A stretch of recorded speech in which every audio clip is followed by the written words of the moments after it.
La Nabi ba'dah. Allahumma salli wa sallim ala sayyidina wa maulana Muhammadin wa ala alihi wa sahbihi ajma'in. Puji syukur senantiasa kita panjatkan kepada Allah Subhanahu wa taala atas nikmat yang Allah berikan kepada kita sekalian, sehingga di malam kedua ini bila kita diberikan kesehatan oleh Allah Subhanahu wa taala bisa melaksanakan salat isya berjamaah dan insyaallah akan dilanjutkan dengan salat tarawih. Salawat serta salam tentu kita sampaikan ke selatan kita Nabi Muhammad sallallahu alaihi wasallam, serta keluarga, sahabat dan seluruh pengikutnya. Dan mudah-mudahan kita semuanya mendapatkan syafaat nanti di yaumul akhir. Bapak Ibu yang saya hormati, sedikit ingin menyampaikan terkait dengan sirah nabawiyah, ya, biar agak santai gitu. Saya ingin menyampaikan kisah seorang sahabat Rasulullah yang namanya Sa'ban radhiyallahu anhu. Bapak Ibu yang saya hormati, ada yang sudah mengenal tentang kisah Sa'ban radhiyallahu anhu. Sa'ban ini adalah salah satu sahabat Rasulullah SAW yang mempunyai kebiasaan yang cukup unik. Beliau setiap sholat berjamaah selalu mengambil posisi di pojok. Kalau nggak di pojok kanan, di pojok kiri, selalu itu. Sehingga para jamaah itu hafal, termasuk Rasulullah hafal sekali, ya, bahwa yang di pojok itu pasti Sa'ban Rasulullah. Nah, suatu ketika Bapak Ibu sekalian, ya, pas sholat subuh, Sa'ban ini tidak ada di tempat. Sampai diriwayatkan Rasulullah ini menangguhkan sholat subuhnya atau menahan tidak segera sholat, ya, karena menunggu. Sampai kemudian suatu hari, ya, tidak juga hadir namanya Sa'ban. Nah, setelah sholat subuh, Rasulullah bertanya kepada para sahabatnya, wahai sahabatku, ada yang melihat Sa'ban? Tidak ada. Terus kemudian bertanya lagi Rasulullah, ada yang mengetahui di mana rumahnya Sa'ban? Akhirnya ada dari rumahnya 3 jam. Jadi kalau habis sholat subuh katakanlah di sini jam 5, nyampe rumahnya sekitar jam 8 atau setengah 9. Kebayang Bapak Ibu sekalian? Jauh pendek, jauh apa dekat? Masya Allah. Nah, tepat di depan rumahnya Rasulullah SAW mengetok pintu dan bertanya, Assalamualaikum. Lalu kemudian dibukakan pintu, keluar seorang perempuan. Ditanyalah Rasulullah, benarkah ini rumahnya Sa'ban radhiyallahu anhu? Dijawabnya, iya betul ya Rasulullah. Saya ingin bertemu dengan Sa'ban. Apa jawaban ibu? Apa jawabannya istrinya? Bapak Ibu sekalian, sambil meneteskan air mata, istrinya berkata, ya Rasulullah, tadi sebelum subuh suamiku meninggal dunia. Apa Bapak Ibu yang bisa kita petik? Hanya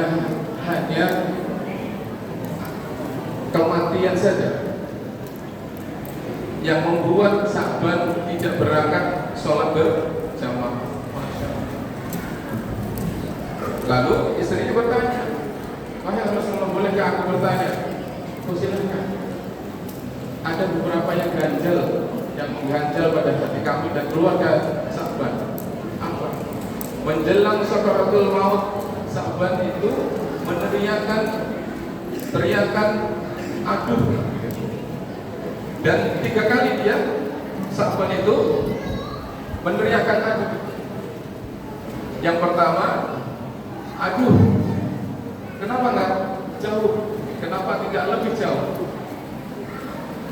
Ternyata Bapak Ibu sekalian, Allah Subhanahu wa taala nanti insya Allah akan terjadi pada diri kita. Saat kita sakaratul maut seperti CCTV itu, ingatan kita dibukakan. Ya, kalau kita baca di surat, ada di Al-Quran di surat Qaf ayat 22 yang artinya adalah, sungguh kamu dalam keadaan lalai dalam peristiwa ini, maka Allah akan singkapkan, Allah akan bukakan mata hati kamu sehingga penglihatanmu akan jauh lebih tajam.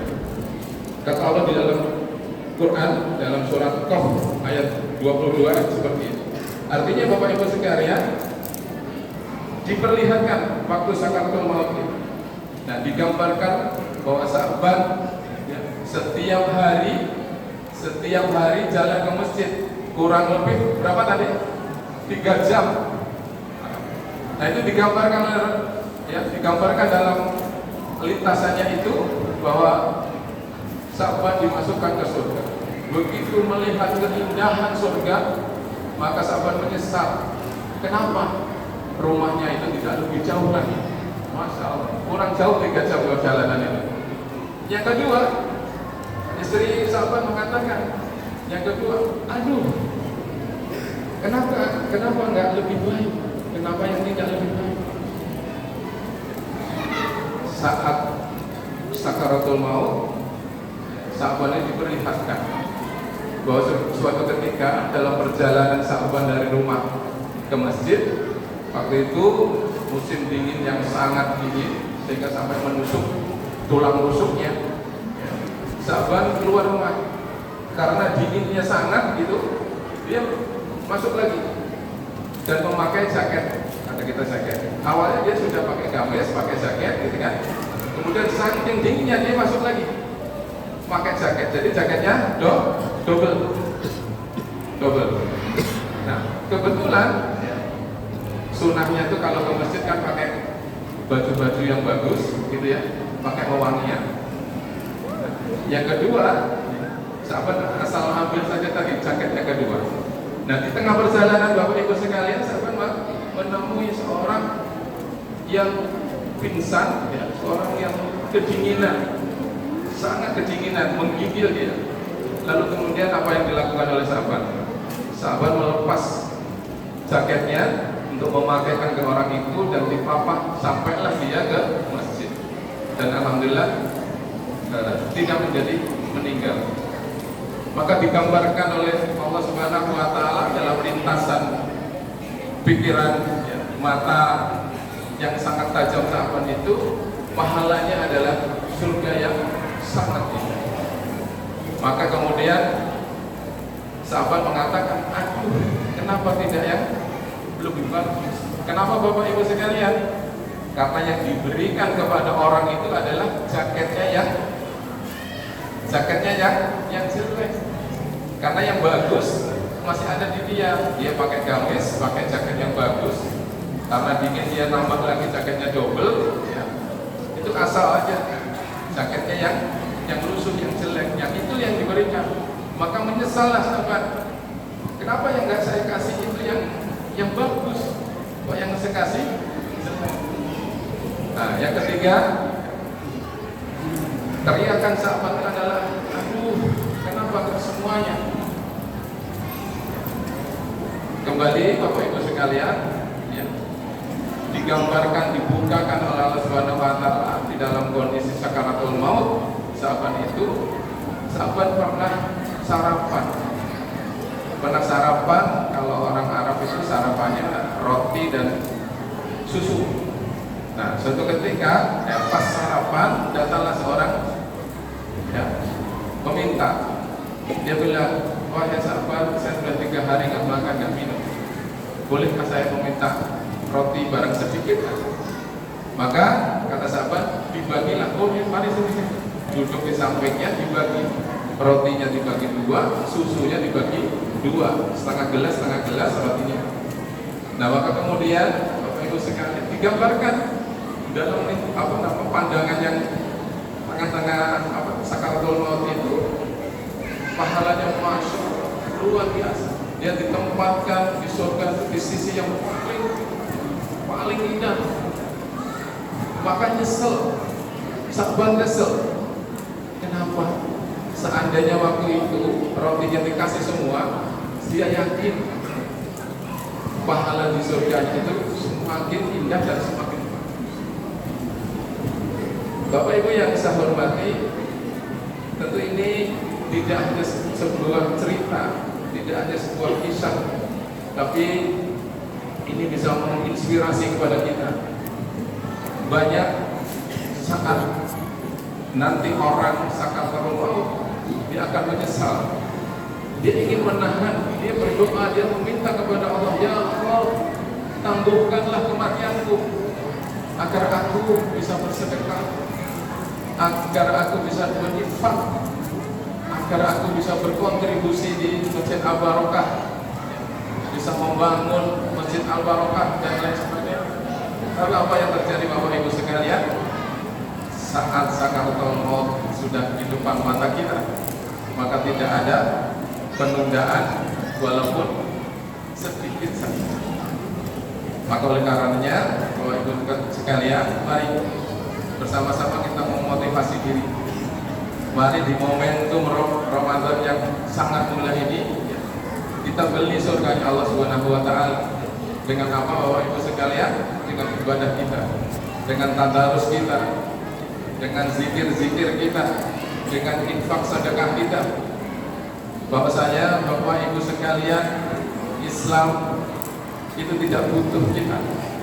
Saya ulangi Bapak Ibu sekalian, Islam agama kita ini tidak butuh kita. Akan tetapi kita yang butuh Islam itu. Dakwah tidak butuh kita. Akan tetapi kitalah yang butuh dakwah itu. Manakala kita cuek, kita abai dengan ajakan-ajakan, dengan dakwah, maka dakwah itu akan berjalan, dan yakin di ujung sana dakwah itu akan ditemui oleh orang lain. Artinya Bapak Ibu sekalian, saat hari ini kita tidak berkontribusi dalam dakwah, dalam syiar Islam, maka di waktu yang lain orang akan berkontribusi. Oleh karenanya, secara pribadi saya mengajak, yuk kita ramaikan masjid kita yang tercinta ini. Kita bangun masjid kita ini dengan sebaik-baiknya. Pembangunan fisiknya, pembangunan mentalnya, ya. Fisik sangat penting untuk kemudian kita menyamankan, memberi nyaman saat jamaah-jamaah kita ini beribadah. Lalu kemudian pembangunan fisik, pembangunan mental ini harus senantiasa bersinergi, tidak bisa saling mengabaikan, harus semuanya. Oleh karenanya Bapak Ibu sekalian, mari kita bergandengan tangan, ya. Kita bersama-sama, ya, membangun, memakmurkan masjid tercinta ini, Masjid Jami Al-Barokah. Itu saja, mohon maaf, kebenaran hak datang dari Allah Subhanahu wa taala. Pada saat ada kekurangan, kekhilapan, mohon dibukakan pintu maaf yang sebesar-besarnya, karena itu datang dari pribadi saya. Billahi taufiq wal hidayah. Wassalamualaikum warahmatullahi